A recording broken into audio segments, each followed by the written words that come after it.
Jordan Peele. Nope. Jordan Peele, nope. I ain't gonna lie, I love this movie, man. I ain't gonna lie. Now, which one I like better? I still like Get Out. That's my favorite one.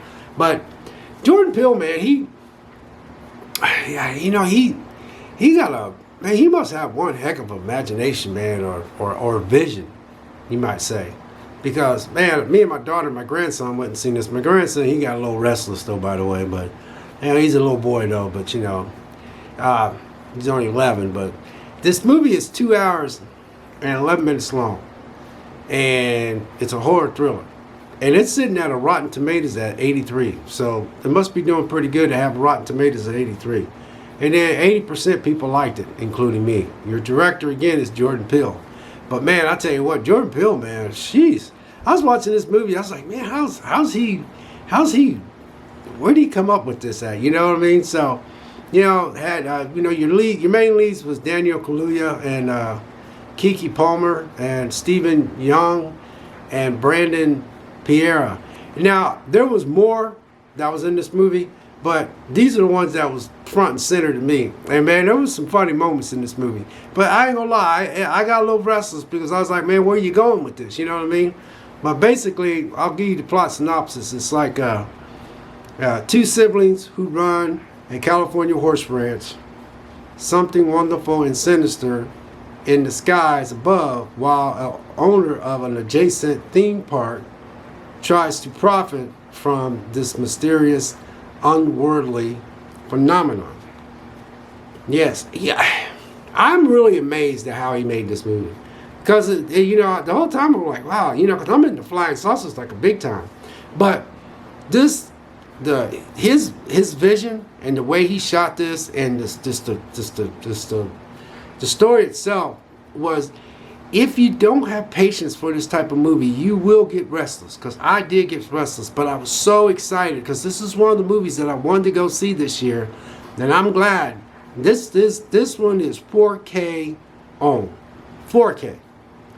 I only did Blu-ray on us, but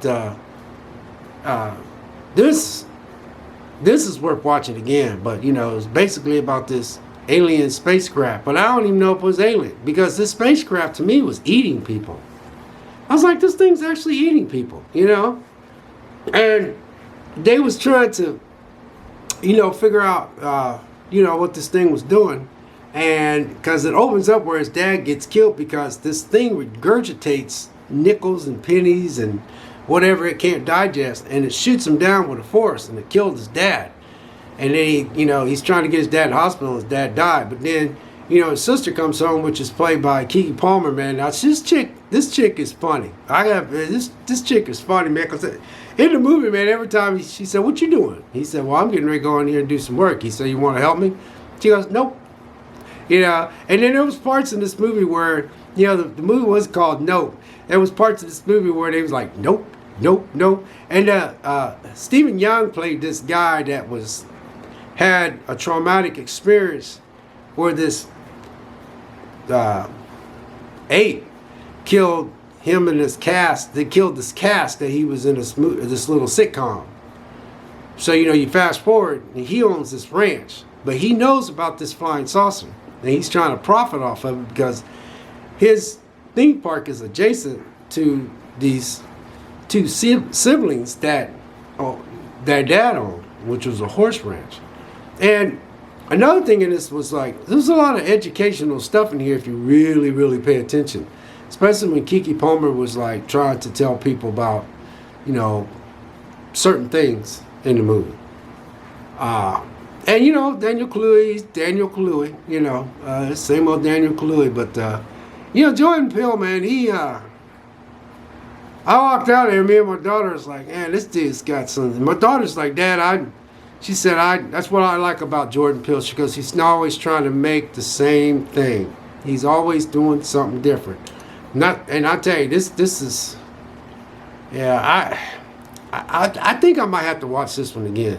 Because now I know what I'm going into. But man, I'm sitting in that movie theater, man. And we went to IMAX theater, man. And man, the way Jordan Peele shot this, Man, this dude has got some. He's got some masterful craftsmanship in this movie. Really, he does. He is getting better and better.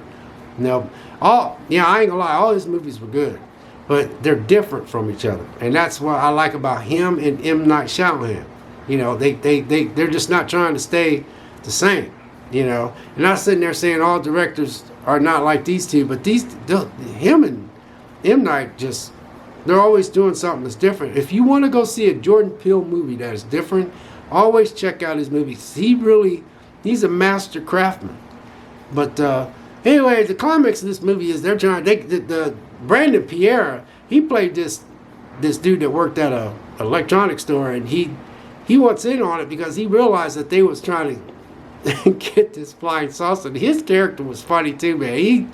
This cast was all right, man. This was an all right cast. I love this cast. I mean, it was, you had the Asian guy, Brandon Pierre. I don't know if he was Latino or Hispanic. They all just played off each other so well. There was this white dude in there that he was the one that could get the money shot. And I didn't put his name down there, but he was good. God, this cast was just perfect. And oh my God, you guys, I cannot say enough about this. It was basically them trying to, this UFO though, man. I was like, this thing is actually eating people? Wow. And then the way the ranch and the frontier looked and all that kind of stuff, and the way that flying saucer would fly in and out of those clouds, and there was some beautiful imagery in this movie as well. Beautiful imagery. Man, Jordan Peele, he's killing it, man.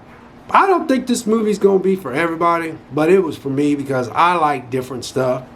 Not that I'm saying a lot of people don't, but whew, my daughter liked it. My 11-year-old grandson, he got restless. Don't get me wrong, he was restless. But you have to have patience going into this movie. And you have to really think outside the box. And you have to really follow the breadcrumbs. Really. If you're going in there looking for something else, and if you're going in there trying to compare Get Out and Us and all that, then you don't need to go see this movie. You need to go in there and see what Jordan Peele has got to offer to you, the way I look at it. Because this guy, man, he got one heck of imagination. He's got a heck of a vision. This dude is the real deal. And I have no problem with this movie. If I could say some stuff like, well, it could have got going a little bit more. Yeah, I could have said that. But at the same time, I was restless because I was wanting to know. That's why I was restless, because I was wanting to know what this thing was doing. I was wanting to know why this thing was spitting out quarters and dimes it was spitting out stuff so fast it was going through wood and stuff. Then it would rain blood and all that. This was an actual spaceship that was a living living creature, and it would change shapes, and at the end this thing was just beautiful, the way it was changing shapes and stuff. And they figured out that this thing cannot digest like nickels, quarters, dimes. It was really allergic to plastic and flags, this plastic and stuff. It would like choke on it. So Daniel Kaluuya and Brandon Pierre and Keke Palmer, man, they figured out that that's how they can kill this thing. So that's what the climax of this is all about. Anyway, you guys, you want to listen to in-depth review? I'm quite sure you got your bazillion YouTubers out there that's got the bazillion uploads, and they got their little opinion, and they do a really good job, by the way. So I'm just making sure I say that. But I'm just telling you, I really didn't want to put this video up because I know it's not going to be looked at because you got it's a hot movie. It's a movie that just came out, and that's why I do all the Netflix stuff and stuff on Amazon, stuff on Peacock and stuff like that. Because I know there's a small crowd out there that likes that kind of stuff. But these movies that come out on the weekend, man, I just don't get no views. I mean, I don't get that many views anyway, but I do get a decent amount of views on the other stuff. But anyway, I just wanted to put this up there because, man, I'm telling you, man, Jordan Peele, man, I love Jordan Peele's work. Now, if you can go in there and you got 2 hours and 11 minutes of your life and you want to watch a movie that's kind of like Like this? Yeah, a little slow. It's a little slow, man. I mean, I was leaning forward like, yeah, I was like this. But for me, I'm gonna say that's a good thing because I was wanting to know what was going on. Like, what is going on, man? Get to the point. Damn, that's what I kept saying to myself. But at the same time, I'm saying that in a good way. God bless. Take care. Check this movie out when you get a chance. I don't know how good it's doing at the box office. I'm hoping it's #1, and it's 83% Rotten Tomatoes, and that's a pretty daggone good score. And 80% people like the movie. God bless and take care. We'll catch you in the next video. We'll see ya.